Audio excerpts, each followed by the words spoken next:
ये वीडियो उन सभी एस्पिरेंट्स के लिए है जो कि जून 2026 में अपने आप को असिस्टेंट प्रोफेसर बनता हुआ देखना चाहते हैं। हमने अभी दिसंबर 2025 में पूरा का पूरा पेपर एनालाइज किया। पेपर 1 में यहां पर हमें कुछ ऐसे बदलाव देखने को मिले, सिलेबस में कुछ ऐसे चेंजेस देखने को मिले जहां से हमें यह पक्का हो गया कि अब सिर्फ प्रीवियस ईयर क्वेश्चन कर लेने से तो बात नहीं बनेगी। तो आज की ये वीडियो स्पेसिफिकली मैं लेकर आया हूं पेपर 1 के सिलेबस में बदलाव, नए टॉपिक लिस्ट कौन कौन सी है या किन किन चीजों पर जो हमारे आने वाले एस्पिरेंट्स हैं जो जून 2026 या दिसंबर 2026 का सपना देख रहे हैं उनको किस तरीके से अपनी प्रिपरेशन करनी पड़ेगी। सो यहां पर मैं आपको हर एक वो चीज, हर एक वो बारीकी बताऊंगा जिसके बाद आप अपना सिलेक्शन और ज्यादा आराम से कर पाएंगे। सो नमस्कार गाइज, आज मैं निशांत कपूर एक बार फिर से आपका बहुत बहुत स्वागत करता हूं आपके अपने PW UGC नेट में। और आज की ये वीडियो खास इसलिए होने वाली है क्योंकि अब हम फ्यूचर की बात करने वाले हैं। दिसंबर 25 में या जून 25 में जो हुआ वो तो हो गया, लेकिन अब बारी है जून 2026 की जहां पर आपका पूरा टारगेट होना चाहिए। चलिए वीडियो को शुरू करते हैं। सबसे पहले अगर मैं यहां पर बात करूं तो अगर हम टीचिंग एप्टीट्यूड से ही शुरुआत करते हैं, है ना, टीचिंग एप्टीट्यूड से ही शुरुआत करते हैं। यहां पर कुछ ऐसे टॉपिक्स हैं जो कि आपके सिलेबस में मेंशन है, राइट। कुछ ऐसे टॉपिक्स हैं जो कि आपके बिल्कुल सिलेबस में मेंशन हैं, लेकिन पेपर अगर सेम टू सेम सिलेबस से उठाकर दे दिया जाए तो वहां पर तो हर बच्चा ही एग्जाम को क्लियर करके ले जाएगा। लेकिन यहां पर बात समझने वाली यह है कि आपको उसके इर्द गिर्द की चीजें भी पढ़नी होती हैं।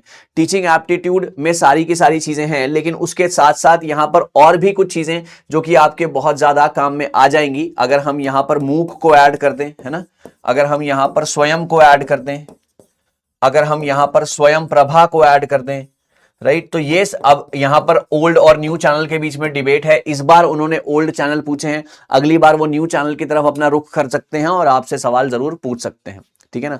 अगर हम बात करेंगे कम्युनिकेशन की, जो आपके सिलेबस में मेंशन्ड है वो तो ठीक है ना। कम्युनिकेशन की जो आपके सिलेबस में मेंशन्ड है उसकी तो मैंने बात मान ली, लेकिन उसके अलावा भी बहुत सारे टॉपिक्स हैं और यहां पर सबसे बड़ा रोल जो प्ले किया है इस बार प्ले किया है असर्शन रीजनिंग वाले क्वेश्चंस ने।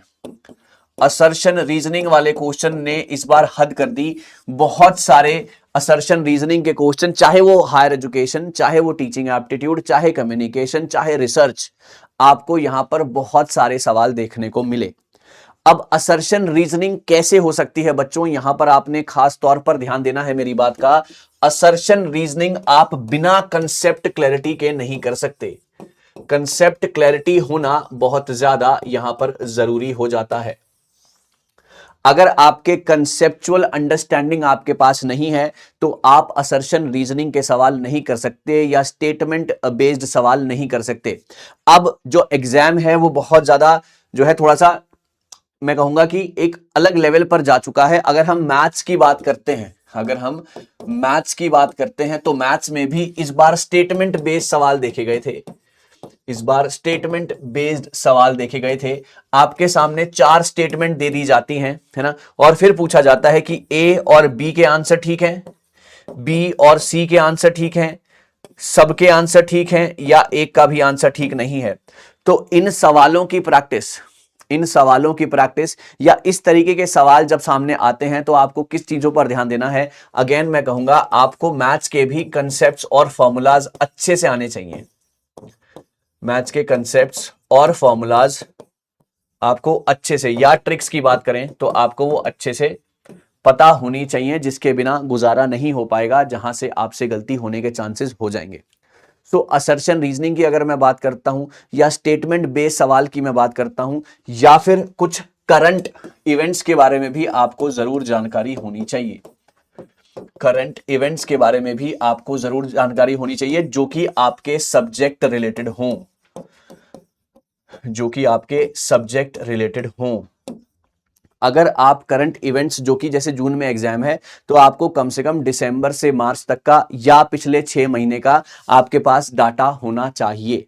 अगर आपके पास करंट इवेंट से आप बिल्कुल भी, मैं कहूं कि बिल्कुल भी आपके अंदर समझ नहीं है करंट इवेंट्स की, तो कहीं ना कहीं आपको इससे जो है दिक्कत आएगी, है ना। और अगर हम बाकी सारी, अगर हम डीआई की बात करते हैं सो DI भी यहां पर कैलकुलेटिव, मैंने मान लिया कि मॉडरेट टू इजी आ रहा है, लेकिन DI भी अब कैलकुलेटिव हो गया है विद द टाइम।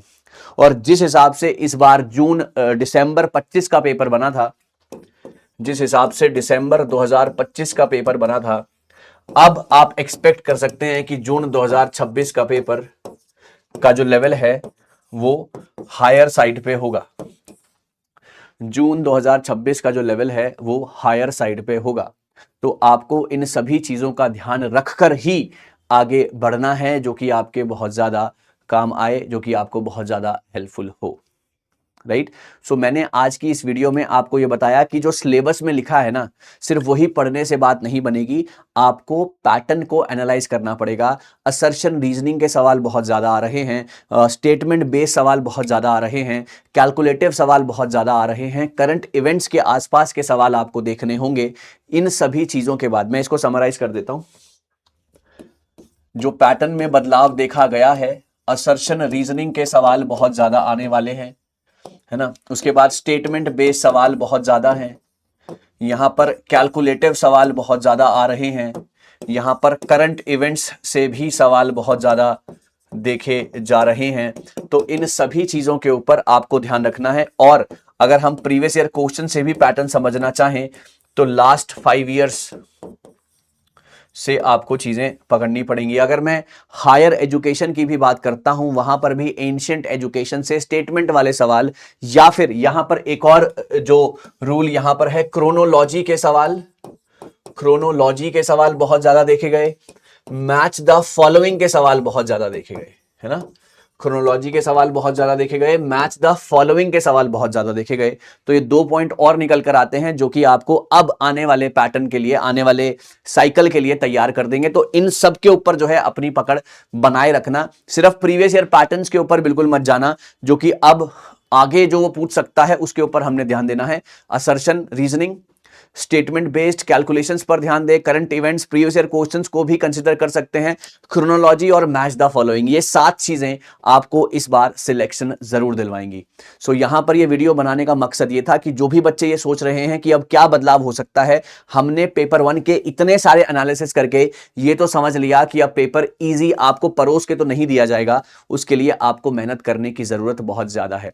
तो उसी को ध्यान में रखकर यह वीडियो बनाई थी। मुझे उम्मीद है कि आपको वीडियो जो है पसंद आएगी। और नोट्स बनाने का भी एक तरीका मैं यहां पर आपके साथ शेयर करना चाहूंगा। फॉर एग्जांपल, यहां पर कोठारी कमीशन की अगर मैं बात करूं, है ना, कोठारी कमीशन की अगर मैं बात करूं तो इसके नोट्स बनेंगे 1964, है ना, दौलत सिंह कोठारी, करेक्ट। पॉइंटर्स में नोट्स बनाइए। और यहां पर यह था कि 10 + 2 + 3, यहां पर था 3 लैंग्वेज फॉर्मूला, है ना। और इनकी रिपोर्ट का नाम था एजुकेशन एंड नेशनल डेवलपमेंट। तो अगर आप इस तरीके से नोट्स बनाने की कोशिश करेंगे तो आप कभी भी गलती नहीं करेंगे और आपको ताउम्र चीजें याद रहेंगी। Right. So thank you so very much, all the very best. मुझे उम्मीद है कि मैंने पैटर्न को अच्छे तरीके से डीकोड किया और आपको समझाने की कोशिश की। कंसेप्चुअल क्लैरिटी हमेशा टॉप प्रायोरिटी रहनी चाहिए। उसके लिए आप हमारे पेड कोर्सेज और हमारे YouTube के कोर्सेज को ज्वाइन कर सकते हैं, जो कि बहुत जल्दी शुरू होने वाले हैं। पेड कोर्सेज के लिए आप हमारे साथ कनेक्ट कर सकते हैं 70 19 24 34 92, या फिर आप टेलीग्राम पर मेरे साथ कनेक्ट कर सकते हैं, है ना, Nishant sir PW, Nishant sir PW, यहां पर आप मेरे साथ कनेक्ट कर सकते हैं। Right. Thank you so very much, all the very best. We'll be meeting again with some more important, with some more fantabulous sessions ahead. Thank you.